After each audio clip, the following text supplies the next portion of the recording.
வணக்கம் நண்பர்களே.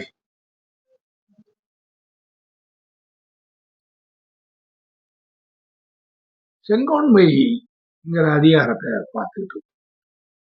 இப்ப 4வது குறளுக்கு வந்துடும். 4வது குறள் வந்து வள்ளுவர் 4வது குறள்ல என்ன சொல்றாரு?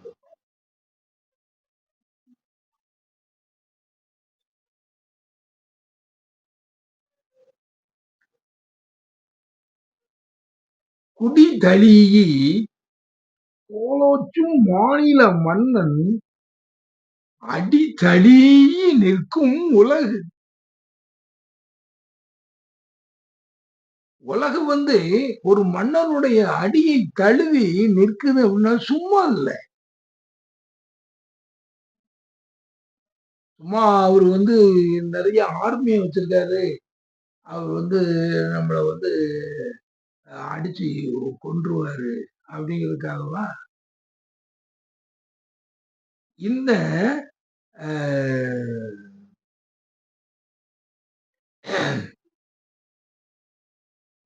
உலகு வந்து மன்னனுடைய அடியை தழுவி நிற்கிறதுன்னா அதுக்கு முன்னால குடிகளை வந்து தழி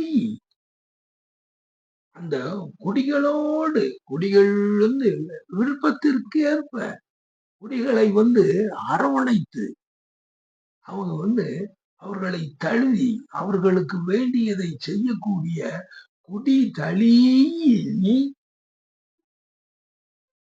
கோல் ஓச்சும் மாநில மன்னன். அப்படி வந்து அரசு செய்யறவனா இருந்தா அவருடைய அடி தடி நிற்கும் போது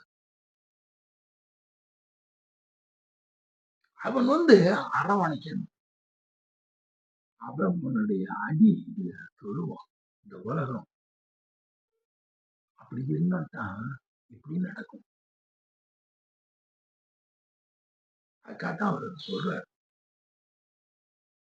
குடி தளி கோலோச்சு மாநில மன்னன் அடி தளி நிற்கும். இப்படி செய்தா உன்னுடைய அடியை தளியே இந்த உலகம் இருக்கும்.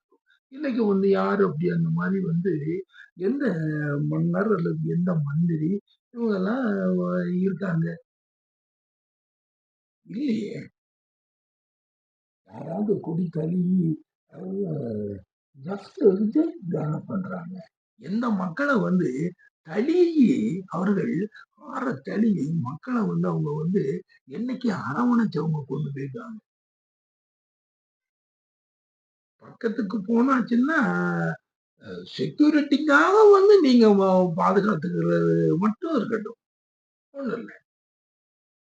அது போனாலே வந்துகிட்டு அவங்களே வந்து மந்திரிகளே, இந்த முக்கிய மந்திரிகளே, இந்த பிரதான் மந்திரிகளே யாரும் யார போய் தழுவி என்ன பண்ணியிருக்காங்க? நீங்க எந்த காரியமும் வந்து மக்களுக்காக வந்து எதையுமே செய்யறது இல்லை. Road show. இப்பதான் ஒருத்தர் தமிழ்நாட்டுல ஒரு பெரிய ரோட் ஷோ எல்லாம் நடத்தி முடிச்சு உட்கார்ந்துருக்காரு.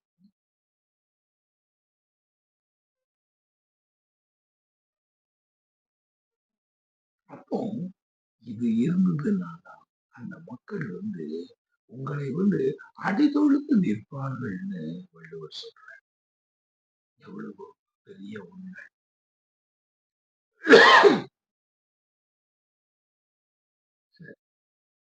அடுத்த ஆளர் அடுத்த குரல் என்ன சொல்லணும்? அதுவரை நன்றி. வணக்கம்.